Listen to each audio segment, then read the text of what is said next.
I've always wanted to catch a roosterfish from the beach.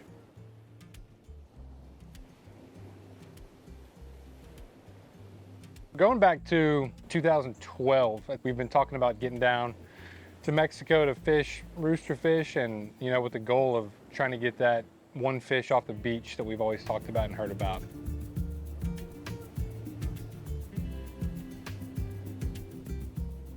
I think everybody talks about the whole running down the man deal, and we've heard about it and seen stories about it, and went down there finally in 2012 and tried it ourselves, and were humbled,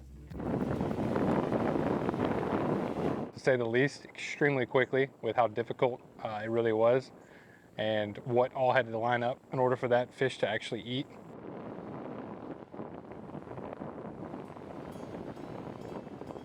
There's different ways of catching roosterfish. You can get there on the boat. A lot of live chumming people do, bring them up. And it's fun to do it, don't get me wrong.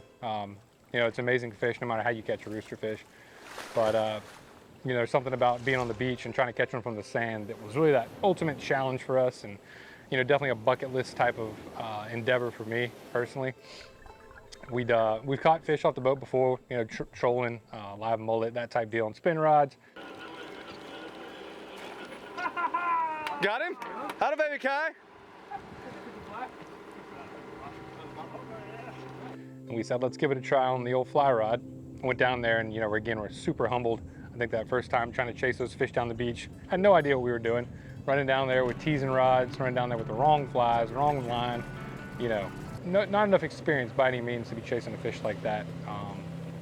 Wind blowing, throwing 10 weights with probably a 12 weight line or something way off that it didn't need to be.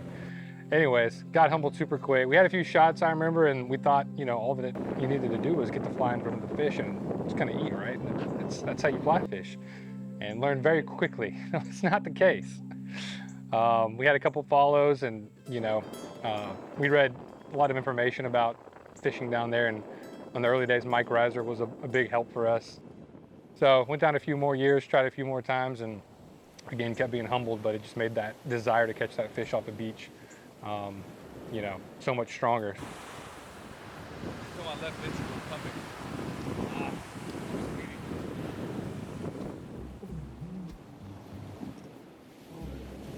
Yeah, so I think the question is, why does a guy from Alabama keep wanting to go down to Mexico to chase a fish down there? What's the desire that keeps bringing me back? And I think, what it is about roosters that are so cool is just, the entire aspect of how you fish for these things, what they look like, how they eat, how aggressive they can be. It's a jack on steroids with a crazy fin on its back. It's hard to describe. There's no other fish really like it. And I think it's the only type of fish in its own genre. What's it called? Species? Family? I think a roosterfish is the only unique, species of fish in that family. So it's a very unique fish, and it only swims in a few areas in the world. So being able to get to a place where you can chase these fish productively with a fly and actually have a shot at catching them is such a hard thing to do. Permit and other fish we were going after over the last 10, 15 years weren't hard enough. Something kept pulling us back to the damn rooster.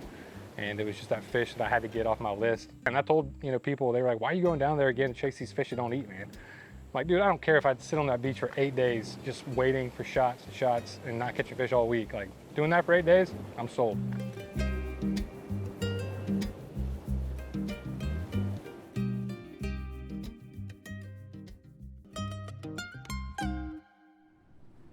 This year we came down, I think this is our 5th trip down to this area in Mexico, and linked up with a guy down there, Jeff DeBrown, who's been down there for quite some time and obviously has dialed in the fishery pretty well. So we're fortunate enough to fish a couple days with him on the beach deal. So first few days learned a lot from him and some things that we didn't know before. And I think, that was definitely instrumental in us kind of learning how to fish this area and how to present the fly to the fish, and then what to do after that, which was kind of the key to the whole puzzle.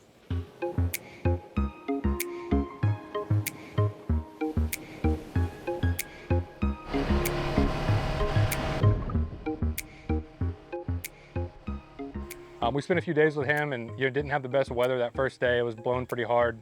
Water quality wasn't great, but again, had a few shots at fish, and again, learned a lot from him.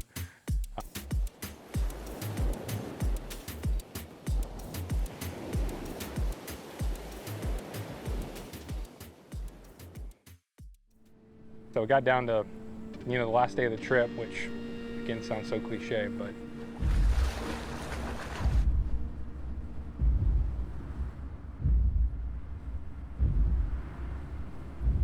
and I woke up that morning just, when it got to be good light, and decided to just pop out there real quick just to look. Didn't have really high expectations.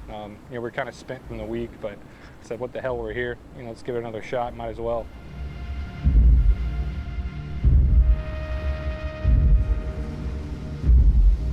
Just grabbed a fly rod.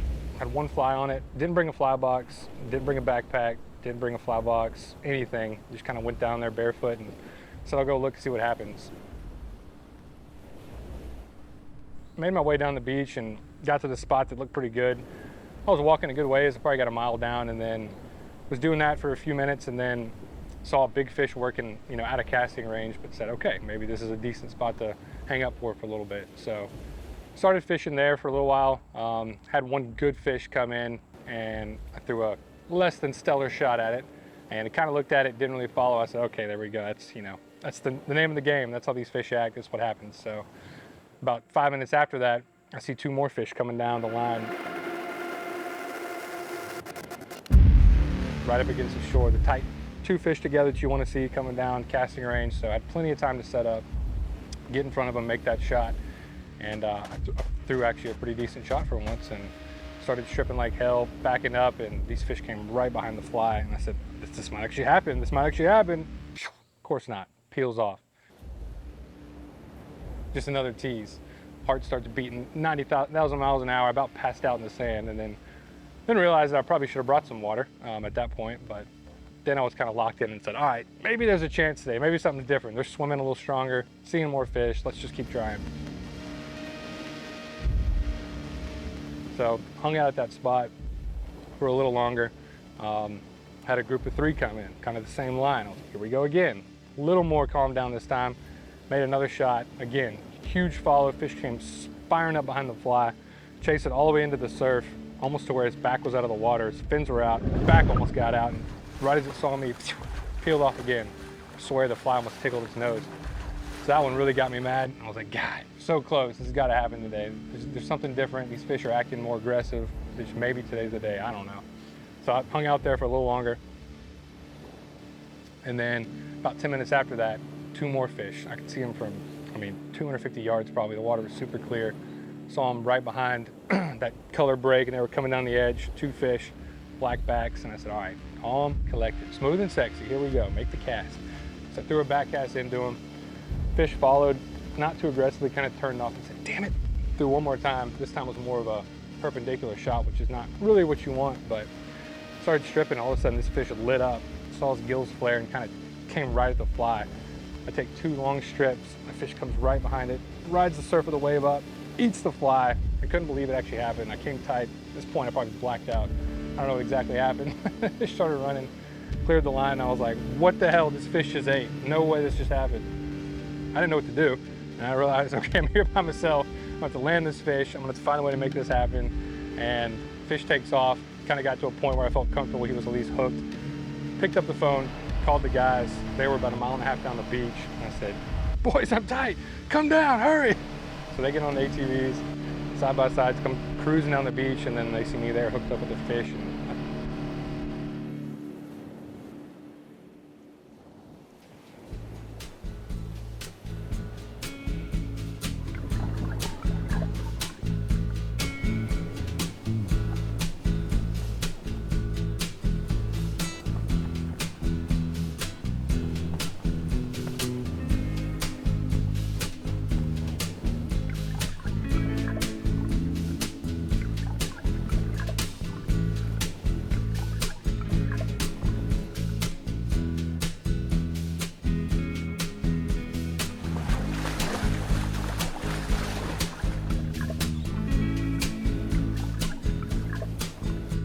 again, disbelief that actually happened. All those years looking back at the errors, the trial and the error, and then just eventually thinking this fish just wasn't going to eat, almost giving up on it completely, saying, let's give it one more shot and see what happens. And that's the day that it happened. So pretty wild experience, and one that I'll never forget for sure. That fish coming behind that fly is definitely burned in the memory bank for sure.